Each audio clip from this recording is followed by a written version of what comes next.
Loué et remercié soit le Seigneur.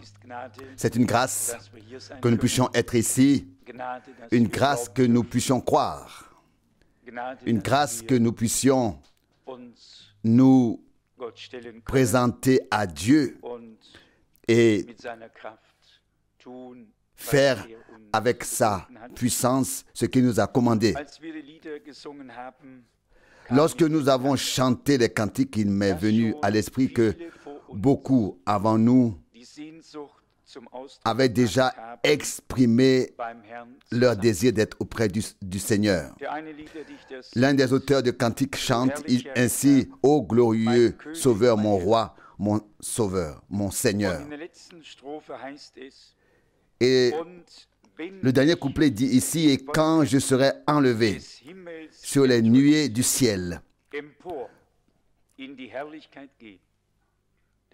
montant dans la gloire, alors dans l'allégresse, je célébrerai l'amour éternel et je louerai Dieu au plus haut des cieux. » Il est devenu grand pour moi depuis quelque temps déjà. Je l'ai sans doute dit dimanche à Zurich, peut-être samedi à Salzbourg, en Autriche, je ne le sais pas exactement, que tous les croyants ont attendu en leur temps le retour du Seigneur.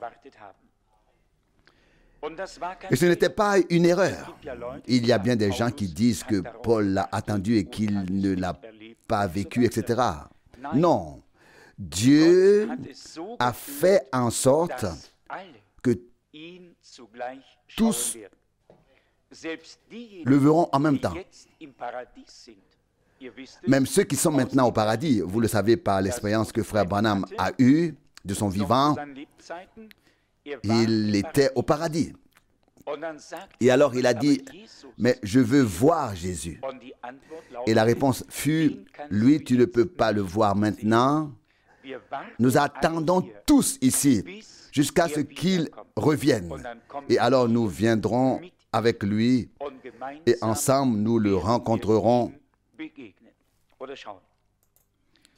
Ou alors plutôt nous irons tous dans l'enlèvement et rencontrerons le Seigneur et le contemplerons. Dieu est parfaitement juste en tout. Ce serait encore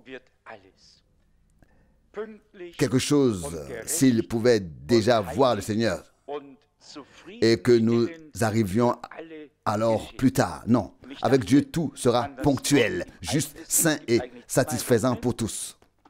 Et j'ai pensé à la parole de l'Ancien Testament. Il y a en fait deux paroles. L'une est tirée d'Hébreu. Nous avons déjà lu Hébreu ici, mais il est dit à la fin d'Hébreu 11, où le mot « foi » apparaît au moins 24 fois, que tous ces gens ont attendu, mais n'ont pas vécu les promesses, mais ont attendu qu'elles s'accomplissent. Et il est dit, ou bien alors que la promesse s'accomplisse. Et il est dit à la fin, c'est-à-dire Hébreu 11, verset 40, Hébreu 11, verset 40, parce que Dieu avait prévu pour nous quelque chose de meilleur, il ne devait pas parvenir à la perfection sans nous. Pas sans nous. J'ai déjà dit parfois que rien ne se fait sans nous dans le royaume de Dieu. Nous devons toujours être présents. Nous sommes ici sur terre maintenant et quoi qu'il arrive dans le royaume de Dieu, nous devons y participer à tout prix.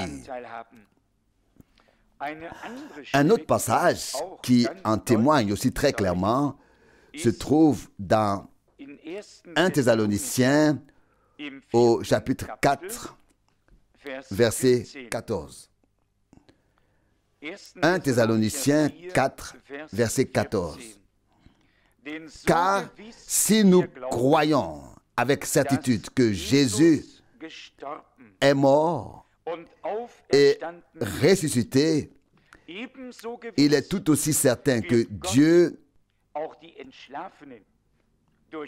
réunira avec lui par Jésus ceux qui se sont endormis.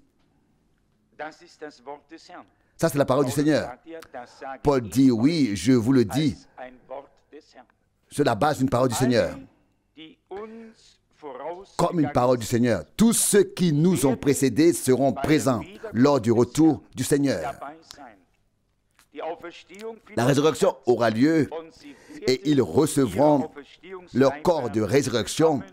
Et nous qui sommes vivants et qui restons, nous serons transformés et ensemble nous verrons la face de Dieu. Nous sommes reconnaissants que Dieu ait fait un plan aussi glorieux et reconnaissant qu'il nous ait inclus dans ce grand plan. À quoi nous servirait le plus grand et le plus glorieux des plans de Dieu si nous n'étions pas insérés dans ce plan? À quoi me servirait la béatitude, le salut, le ciel, la vie éternelle, si toutes ces choses n'étaient pas là pour moi?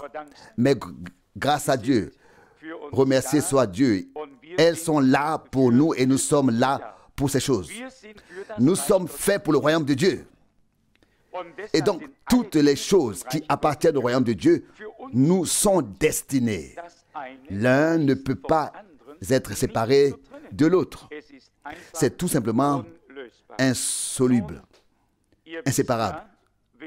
Eh bien, vous savez, quand tant de paroles de Dieu sont lues, combien de pensées s'y trouvaient? Une grande abondance de pensées glorieuses de Dieu, de réprimandes, de consolation, d'exhortation. Il y avait tout ce que l'on peut imaginer ou dont on a besoin. Dans Genèse, j'ai bien sûr tout de suite relu, comme j'en ai l'habitude. Et j'ai remarqué que dès le commencement, juste après la sortie, donc Moïse, avant même la législation proprement dite, la détresse commença déjà dans Exode. La détresse a déjà commencé, pas seulement 40 ans plus tard, mais juste après la sortie du peuple. Je voudrais lire un peu d'Exode 15 et d'Exode 16 pour comprendre ce qui va suivre.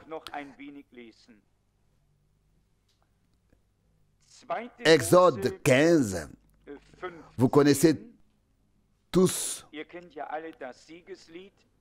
le chant de la victoire que les Israélites ont chanté. Il commence au verset 1.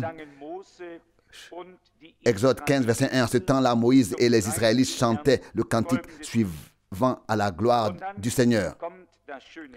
Puis vient le beau cantique qui fut chanté. Il y a quelques couplets, pas seulement 4, mais plusieurs. C'est presque un chapitre entier. Mais après ce chant, après avoir chanté ce que Dieu a fait, il se termine par les paroles « Chantez au Seigneur, car il est élevé. Il a précipité dans la mer les chevals et son cavalier. » Le cheval et son cavalier. Chanter est une chose. Je viens de lire Exode 15, verset 21, verset 21. Du moins, la dernière partie. Chanter ce que Dieu a fait est une chose. Et faire dans l'obéissance ce qu'il a ordonné en est une autre. Les hommes ont chanté ce que Dieu a fait, mais n'étaient pas prêts à faire ce qu'il demandait. Et c'est là que la difficulté a commencé. Nous pouvons tous chanter ce que Dieu a fait. Cela ne doit pas manquer. C'est là qu'intervient Myriam avec son tambourin et ses cymbales.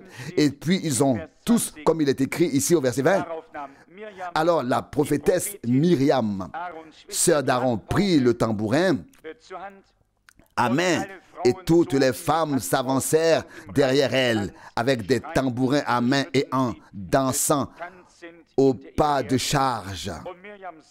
Verset 21. Et Myriam chanta aux hommes en réponse. Chantez au Seigneur car il est élevé.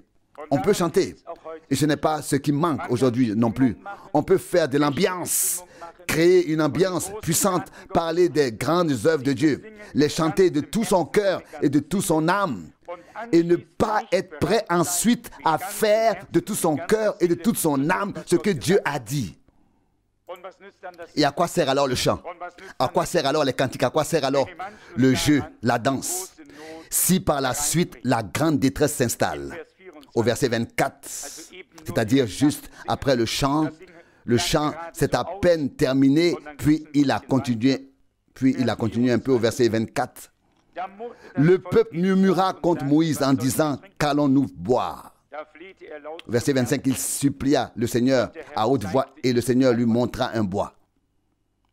Quand Moïse l'eut jeté dans l'eau, l'eau devint douce. C'est là qu'il donna au peuple des lois et des ordonnances. Et c'est là qu'il le mit à l'épreuve.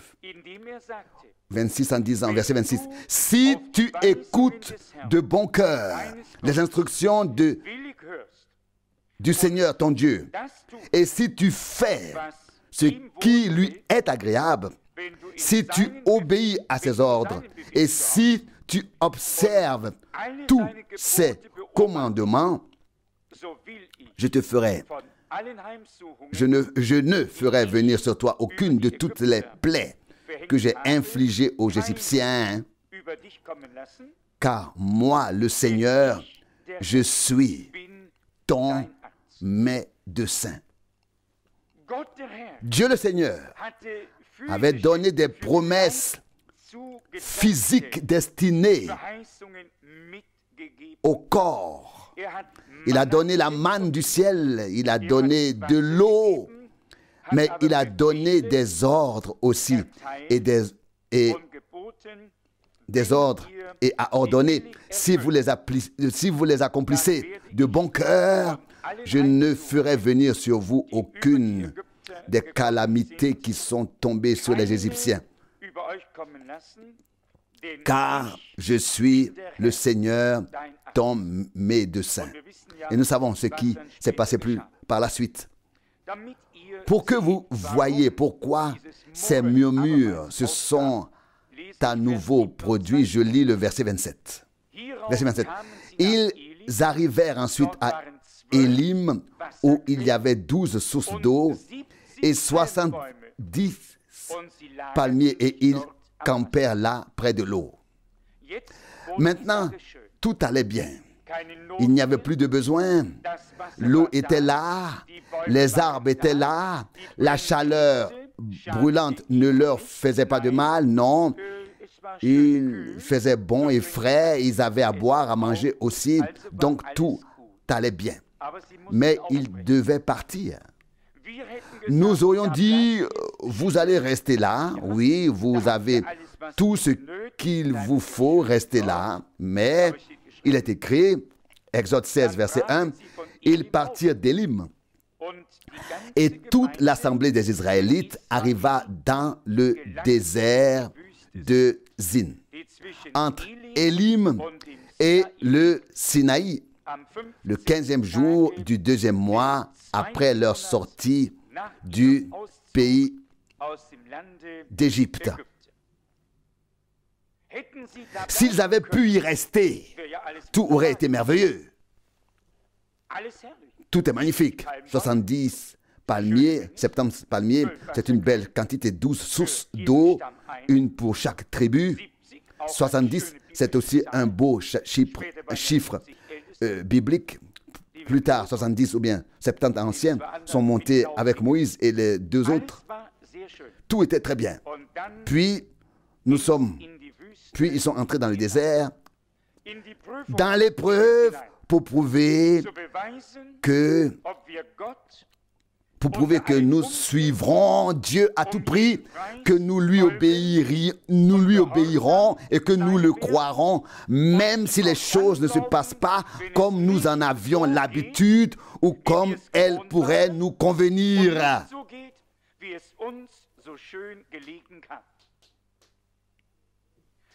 Ce sont les temps d'épreuve où se révèle la matière dont nous sommes issus et taillés.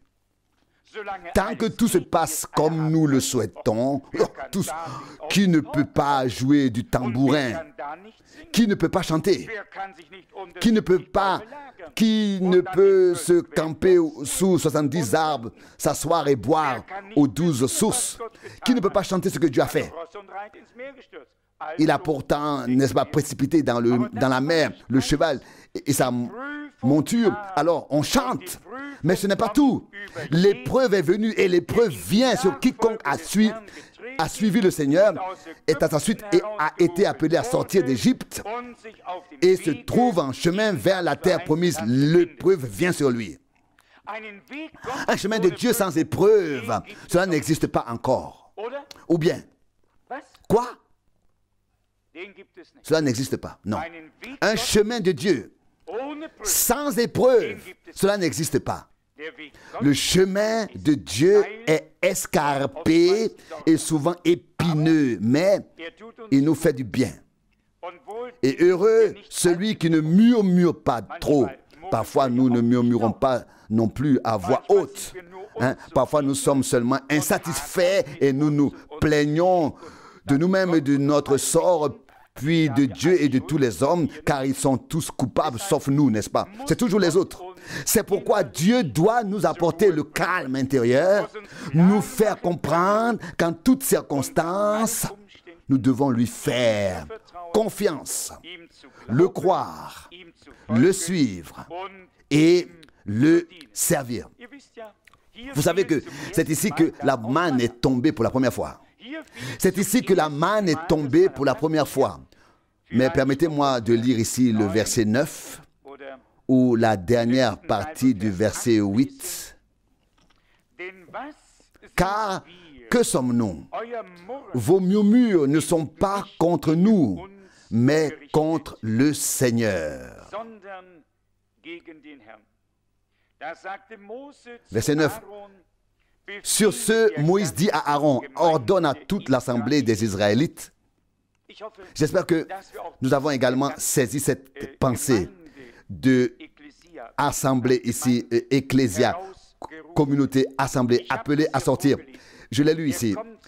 Elle apparaît pour la première fois au chapitre 12, lorsque le peuple a été appelé à sortir. Ce n'est qu'à partir de l'appel qu'Israël est devenu une assemblée. Auparavant, il s'agissait d'un peuple de 12 tribus. Et c'est ici que le mot assemblée apparaît pour la première fois. Exode 12, verset 2.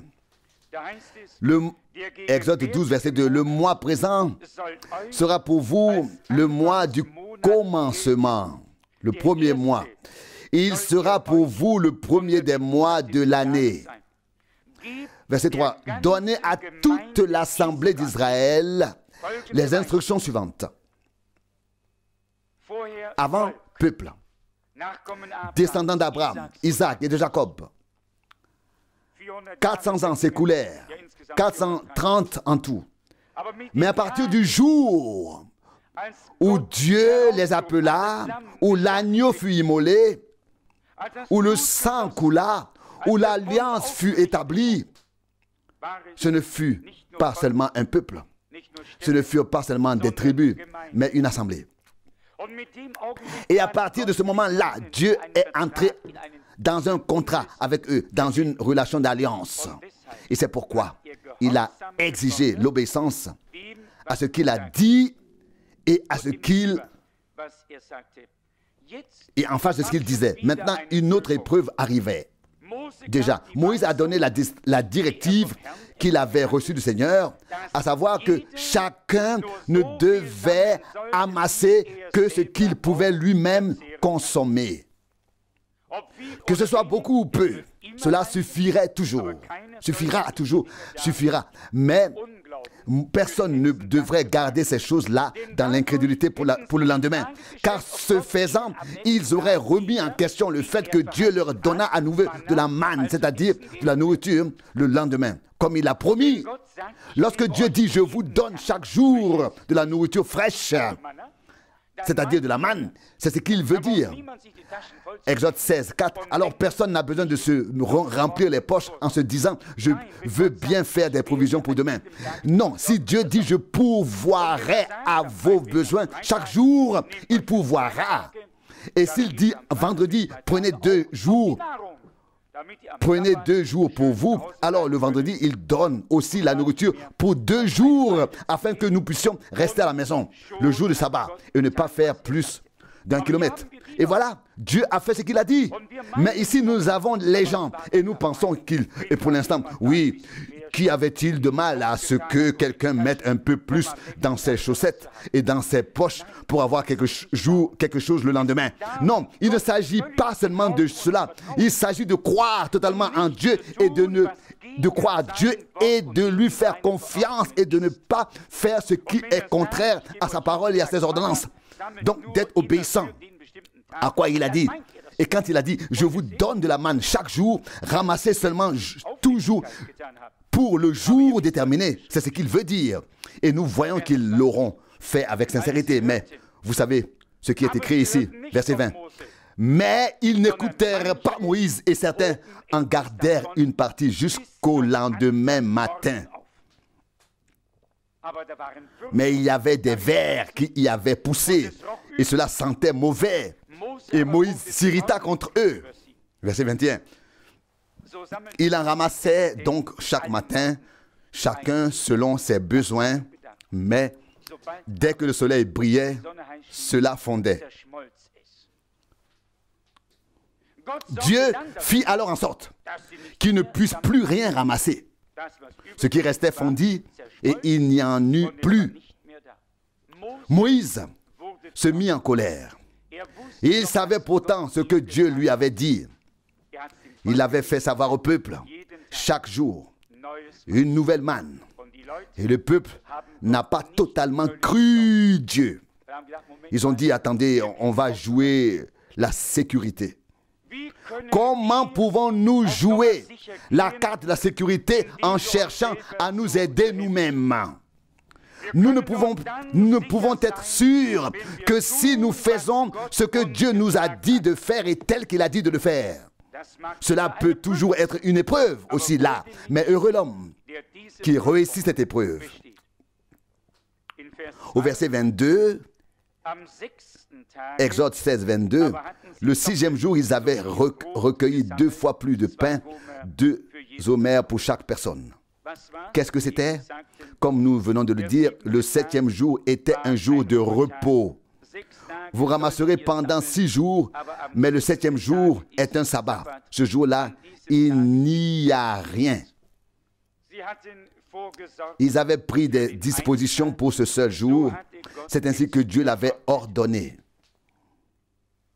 Exode 16, verset 33. Moïse donna alors cet ordre à Aaron.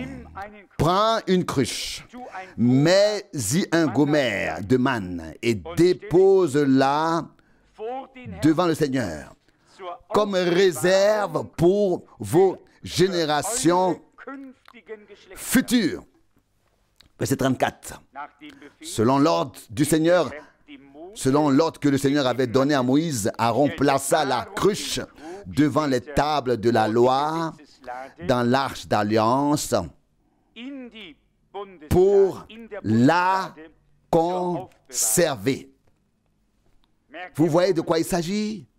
Vous pouvez lire dans Hébreux 8. La cruche contenant la manne fut placée dans l'arche de l'alliance. Hébreux 9, verset 4. C'est directement de la première manne que cette provision a été prise et placée dans l'arche de l'alliance. Là où se trouve la parole de Dieu et où se trouve le peuple de Dieu, Dieu pourvoit à la nourriture. Et c'est là qu'il a témoigné et dit, conservez pour témoigner. Conservez cela comme un témoignage dans l'arche de l'alliance. Quelle magnifique image de l'Église du Nouveau Testament. Ce qui a été donné à l'Église autrefois à la Pentecôte est toujours valable jusqu'au dernier jour.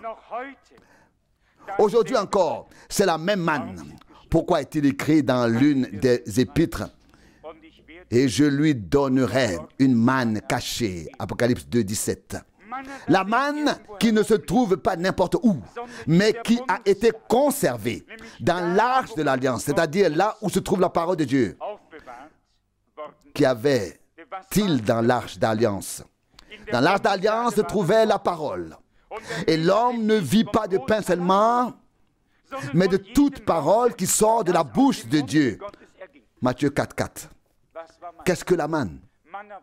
La manne était la parole prononcée qui se manifestait. Dieu a parlé et elle était là. Dieu a parlé et elle était là. Et ce qu'il a dit existait, apparaissait. Dieu l'a fait garder là où elle devait être. C'est-à-dire dans l'arche de l'Alliance. Dans l'arche de l'Alliance. Je viens d'en parler. C'est probablement au chapitre 9 d'Hébreux, si je me souviens bien, que cet exemple nous est donné. Oui, chapitre 9, verset 3. Hébreux. Hébreux 9, verset 3. Mais derrière le second voile se trouve la partie de la tente appelée le lieu très saint. Verset 4. Avec l'autel des parfums en or et l'arche de l'Alliance entièrement recouverte d'or, dans laquelle se trouvait la jarre d'or contenant la manne ainsi que la verge d'Aaron qui avait fait éclore des fleurs et les tables de l'Alliance. C'est ainsi que Dieu l'avait ordonné, comme témoignage, comme confirmation qu'il prend soin de son peuple. Il ne se contente pas de faire sortir son peuple, il prend soin en attendant et est prêt à faire entrer ce peuple dans la terre promise. Les épreuves qui s'abattent sur nous font partie de notre être de croyant. Sans cela, rien n'est possible. Ce sont nos épreuves de foi, d'obéissance, de suivre dans la suite du Seigneur, en suivant le Seigneur, en tant que disciples. Et elles ne devraient pas nous déconcerter. Au contraire, nous devrions savoir qu'elles en font partie. Le chapitre 17 a déjà été lu par le frère avec Moïse et le peuple. Il y a alors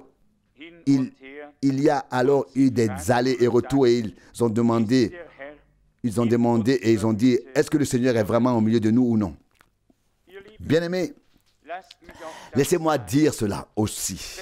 Même si nous ne provoquons pas ici une atmosphère artificielle,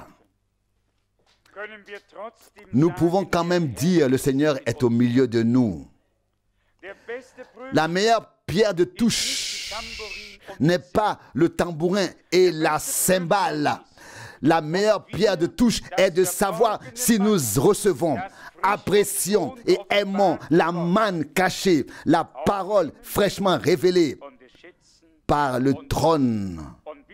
Et si nous savons que l'arche de l'Alliance a été ouverte et que les mystères ont été révélés, tout le monde peut chanter. Et certains peuvent aussi danser même. Et entre nous, je n'ai pas besoin de le dire à qui que ce soit, mais on danse aussi parfois autour du veau d'or. Et là aussi, il y avait beaucoup d'ambiance créée. Et lorsque Moïse descendit de la montagne et entendit cette immense ambiance, il se demanda, est-ce le chant d'une victoire? Exode 32, 17. Et il ne savait pas du tout. C'est-à-dire que le Seigneur l'avait déjà dit, descends, le peuple que tu as fait sortir a commis un grand péché. Mais au moment où il a entendu l'ambiance, il s'est dit, attendez, il ne doit pas y avoir grand-chose de mal. On chante si puissamment. Dieu a dû faire quelque chose de grand. Oh oui, ça c'est ce qu'on pourrait penser. C'est ce qu'on pourrait penser. En s'approchant, il a vu l'horreur. Et c'était déjà fait. Non pas là où l'on met de l'ambiance. Non pas là où les tambourins et les cymbales doivent absolument être entendus à fond. Mais là où les hommes peuvent adorer en esprit et en vérité et offrir à Dieu avec un cœur sincère le remerciement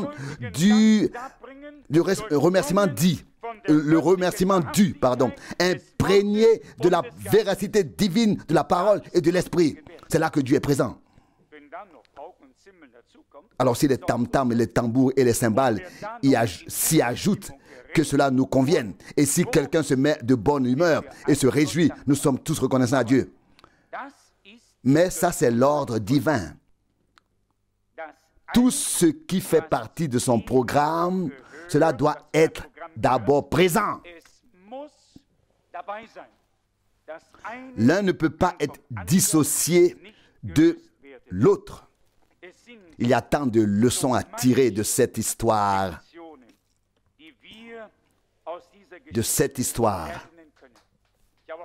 J'ai entendu aujourd'hui une prédication de Frère Branham. Nous allons certainement la traduire prochainement. Il parle du peuple d'Israël. Il parle aussi de comment s'appelaient ses amis Dathan et Korah, puis Balaam, etc. Et il était difficile pour ces gens de trouver leur place divine.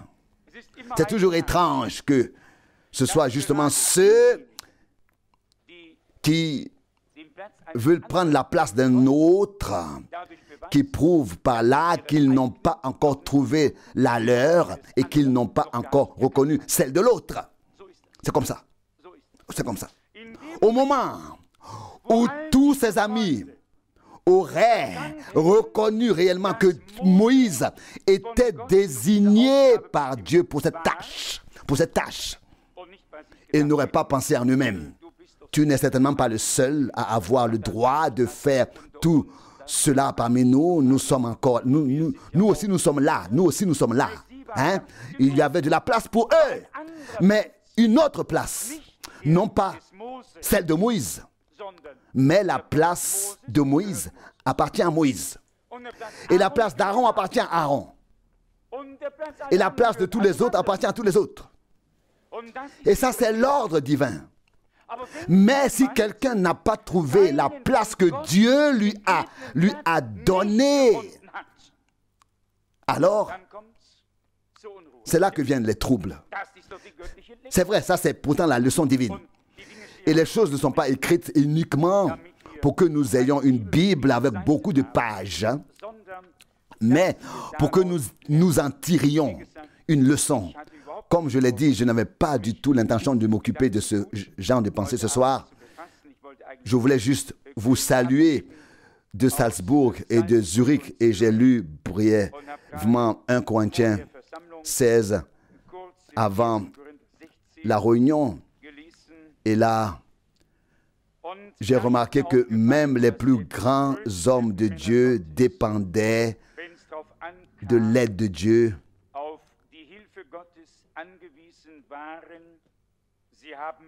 Quand il le fallait, ils ont fait des projets, ils ont envisagé des voyages. Ils ont dit, si c'est la volonté du Seigneur, ceci ou cela arrivera. Ce n'est pas toujours comme si chacun avait maintenant tout sorti de sa manche, mais aussi comme Paul ici, qui écrit très ouvertement, comme l'un d'entre nous pourrait écrire 1 Corinthiens 16 du verset 5. J'irai chez vous après avoir traversé la Macédoine, car je ne fais que traverser la Macédoine. Verset 6. Mais chez vous, je resterai peut-être plus longtemps, peut-être même tout l'hiver, afin que vous puissiez me guider dans mon voyage. Ici, le mot peut-être. Il y a le mot peut-être. Nous dirions un homme de Dieu, un prophète, un apôtre, qui aurait toujours pu dire tout de suite, ainsi par le Seigneur, comme je suis reconnaissant pour la Bible. Comme je suis reconnaissant pour la sobriété de ces véritables serviteurs de Dieu. Et pas un seul d'entre eux n'était un fou pieux. Ils étaient tous des hommes de Dieu d'envergure, mais ils gardaient les deux pieds sur terre. Là où ils avaient une parole du Seigneur, ils écrivaient, ce n'est pas moi qui le dis, mais le Seigneur. Et là où il n'avait pas de parole du Seigneur, là où le Seigneur ne lui avait pas parlé, il disait, ce n'est pas le Seigneur qui le dit, c'est moi. Et ensuite, il va même jusqu'à dire, à cause de la situation difficile et du temps présent, je vous conseille telle et telle chose, comme quelqu'un qui a trouvé grâce auprès de Dieu. C'est tout de même le comble. Pas toujours tout, comme on le pense ici, ainsi parle-t-il de part en part et jusqu'au bout. Il dit peut-être que je passerai l'hiver avec vous, peut-être, c'est tout. Tout de même, le plus grand homme de Dieu de tous les temps, ce que nous avons parfois comme pensée, nous empêche de rester naturel et raisonnable. Si nous comprenions qu'il s'agit de deux domaines différents. L'un est le domaine terrestre, l'autre le domaine divin. Et que nous restions parfaitement sobres et clairs dans les deux domaines, comme il se doit, à 100%. Ce n'est qu'ainsi que Dieu pourra nous utiliser.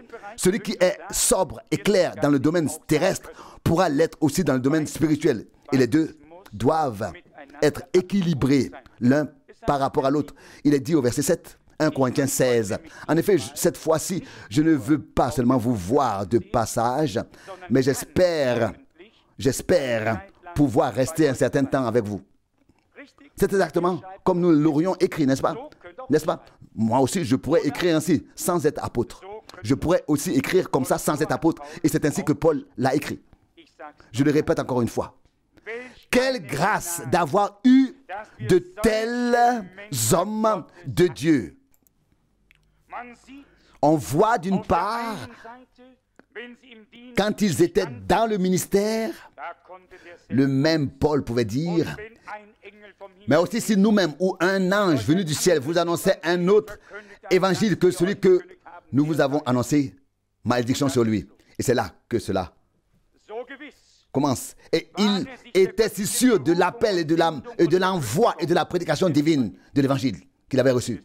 Quand il s'agissait ensuite de faire des voyages ou de ne pas en faire, de rester ou de ne pas rester, j'espère pouvoir rester avec vous un certain temps. C'est ce qu'il disait, j'espère. C'est beau, c'est beau. Cela me plaît parce que cela s'inscrit dans le déroulement du temps. Il n'était pas au-dessus du temps. Il était au milieu du peuple. Il voulait servir tout le monde. Et il a d'ailleurs dit ailleurs qu'il voulait être un Romain pour les Romains, un Grec pour les Grecs, afin de gagner le plus grand nombre au Seigneur, ou de gagner, oui, pour le Seigneur, de gagner un plus grand nombre pour le Seigneur.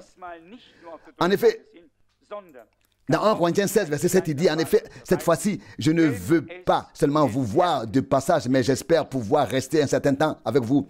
Si telle est la volonté du Seigneur, si c'est la volonté du Seigneur, ici, verset 8, il dit ensuite, ici à Éphèse, je resterai encore jusqu'à la Pentecôte, verset 9, car l'occasion m'a été donnée ici d'exercer une activité variée et fructueuse. Bien sûr, les adversaires ne manquent pas non plus. Cela aussi, il a dit ouvertement. De notre point de vue, nous dirions aujourd'hui, mon Dieu, si Paul était ici, nous marcherions tous de tout cœur avec lui et nous dirions, Paul, le plus grand cadeau que Dieu ait pu nous faire en plus de la rédemption, c'est toi, avec ton ministère. Et nous tous, n'est-ce pas? Nous prendrions tous place ici dans les premiers rangs et nous serions peut-être même assis par terre. Si Paul prêchait, je pourrais m'asseoir par terre. Comme ça, oui. Des hommes de Dieu se sont laissés utiliser par le Seigneur lui-même. Et pourtant, ce grand homme de Dieu doit écrire, certes, les adversaires ne manquent pas non plus. Oui, contre qui étaient donc ces adversaires? Contre qui? Au fond, comme Je l'ai déjà dit tout à l'heure, ils n'ont pas trouvé leur propre place dans le royaume de Dieu et dans le corps de Jésus-Christ. Et puis, le mécontentement arrive et il est rapporté sur d'autres si ce n'est pas sur eux. Et voilà que la désunion s'installe dans le corps du Seigneur. Mais il ne doit pas en être ainsi. Ensuite, il est question ici de Timothée, etc., etc. Nous arrivons maintenant au verset 13. 1 Corinthiens 16, verset 13. Veillez, tenez ferme dans la foi, soyez des hommes. Fortifiez-vous. Verset 14. Que tout se passe chez vous avec amour. Oh, quelle exhortation s'adresse à nous tous ici. Quel rappel à l'ordre. Veillez. Verset 13. Tenez ferme dans la foi. Soyez des hommes. Devenez forts.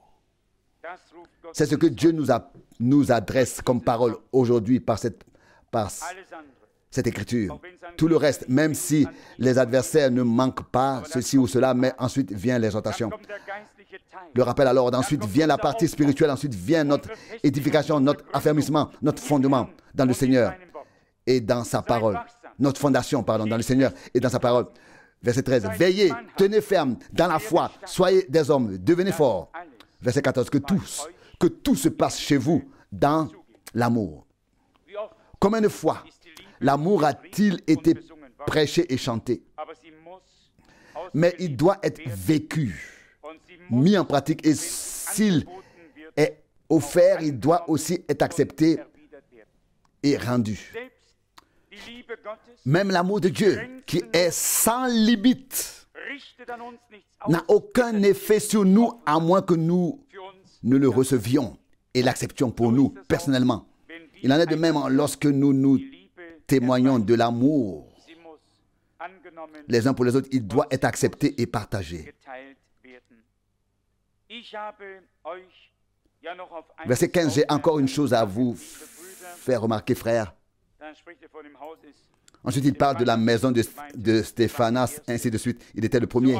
Verset 16, ainsi donc, aussi soumettez-vous à ces gens-là et à tous ceux qui travaillent et peinent. Verset 17, je me réjouis de l'arrivée de Stéphanas, de Fortunatus et d'Achaïcus. Ils m'ont suppléé à votre absence. Verset 18. Et m'ont apporté ainsi qu'à vous le repos spirituel. Ou bien alors, rafraîchissement spirituel, dit frère Franck, rafraîchissement. Vous devez reconnaître et apprendre à apprécier de tels hommes.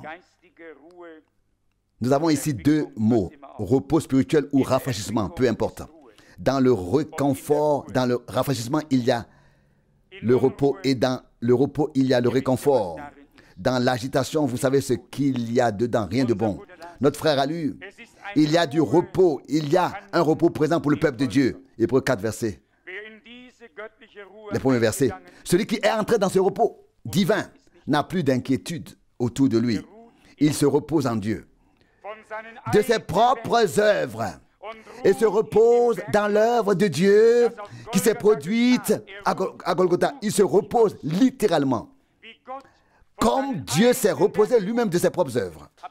Avez-vous entendu dire que depuis la création du monde, Dieu a fait quelque chose à la lune, au ciel, au soleil et à la mer ou ailleurs après avoir achevé son œuvre? Rien du tout. Quand Dieu a terminé, il a tout regardé et a vu que c'était très bien.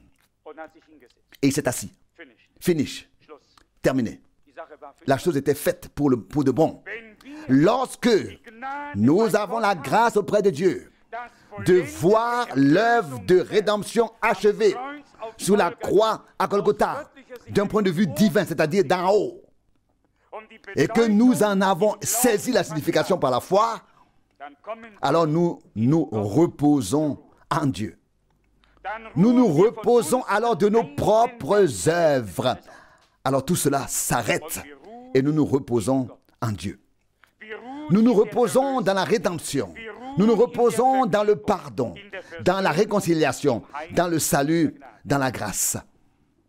Alors, ce que nous avons reçu dans la foi devient une réalité divine. Qu'avons-nous lu? Mais à cela, le message n'a servi à rien, car ils ne l'ont pas associé à la foi. Hébreux 4, 2. Le plus grand message de Dieu ne sert à rien s'il n'est pas reçu en étant lié à la foi.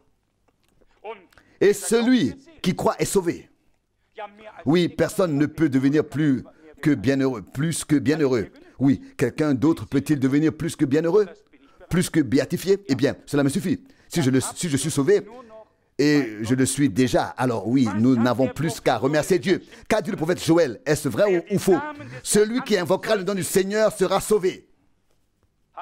Romains 10, 13. Car, l'avons-nous fait? Avons-nous invoqué le nom du Seigneur? Qu'est-ce qui suit alors? Quel en est le résultat? Il sera sauvé. C'est la conséquence. Est-ce vrai? Oui. Avons-nous invoqué le nom du Seigneur? L'avons-nous fait? Oui. Sommes-nous alors bienheureux ou non? Oui. Je n'entends rien. Je n'entends pas. Je n'entends rien. C'est pourtant la parole. Bien-aimés, nous parlons parfois d'incrédulité et nous ruminons là-dessus. Et nous nous sommes assis sur l'incrédulité comme sur un baril de poudre. Et nous la réchauffons et nous l'entretenons. La foi est pourtant ce qui compte. Et nous avons cru. Et parce que nous avons cru Dieu, nous avons confirmé qu'il est vrai. Car celui qui ne croit pas Dieu en fait un menteur. Alors, croyons Dieu, croyons ce qu'il a dit et entrons dans le repos divin avec cette foi. Avec cette foi. À cela, le message n'a servi à rien car ils ne l'ont pas uni à la foi. Uni à la foi. Pour nous, il a été utile et bénéfique parce que nous l'avons associé à la foi et nous l'avons reçu, accepté, accueilli. Et c'est pourquoi il est devenu une partie intégrante de notre vie.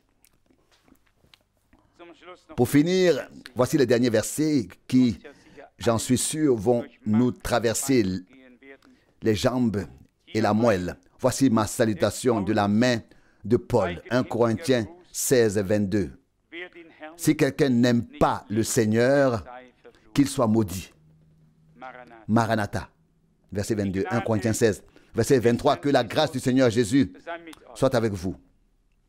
Verset 24, mon amour est avec vous tous dans le Christ Jésus. Quel salut, quelle salutation, quelle salutation d'adieu, quelle exhortation, quelle parole sérieuse. Celui qui n'aime pas le Seigneur, oui, la colère de Dieu reste sur lui. Et alors, et avec la colère, la malédiction. Et avec la malédiction, la condamnation. Mais celui qui aime le Seigneur, avec l'amour dont nous avons été aimés, en étant appelés à sortir, celui-là est béni. Béni de la bénédiction du Dieu Tout-Puissant. Notre Seigneur a dit, celui qui m'aime, il gardera ma parole. Jean 14, 15. Gardons la parole de Dieu à tout prix. Ne murmurez pas. Beaucoup l'ont déjà fait. Et ils sont restés sur le carreau, comme le peuple d'Israël. 23 000 en un jour, si je me souviens bien. Soyons de ceux qui avancent dans la foi, de ceux qui sont reconnaissants, de ceux qui portent l'amour de Dieu dans leur cœur. Et avec cet amour divin, nous pouvons aussi aimer le Seigneur et aussi tous ceux qui ont été aimés, aimés, qui ont été appelés à sortir par amour, par l'amour de Dieu, sans effort, sans peine. L'amour de Dieu est quelque chose de vivant, d'actif en nous. C'est ce que veut dire ici la salutation de Paul lui-même. Si quelqu'un n'aime pas le Seigneur, qu'il soit maudit. Quelle parole sérieuse. Elle est suivie de Maranatha. Que signifie ce qui signifie le Seigneur vient. C'est ainsi qu'il est communément admis. Nous sommes reconnaissants que Dieu ait changé la malédiction en bénédiction et que nous puissions croire et que nous puissions aimer et que nous ayons la volonté, Dieu l'a mise en nous, de faire selon sa parole, toutes choses. Ainsi il est écrit, ensuite, verset 23, que la grâce du Seigneur Jésus soit avec vous. Et si sa grâce est avec nous, tout ira bien. Alors tout sera bien. Nous ne devons nous inquiéter de rien, seulement dans la confiance de tout remettre au Seigneur. Et il a promis de tout faire bien. Puissions-nous avoir appris quelque chose, chacun de notre côté, à travers les leçons des passages de l'Écriture que nous avons lus, à savoir faire confiance au Seigneur de manière nouvelle et totale. Savoir qu'il tiendra ses promesses. Au moment opportun, il fera tout. Nous voulons associer le message divin à la foi et faire confiance au Seigneur pour qu'il fasse bien les choses au moment opportun et qu'il les fasse glorieusement se manifester à la louange et à la gloire de son nom. Amen.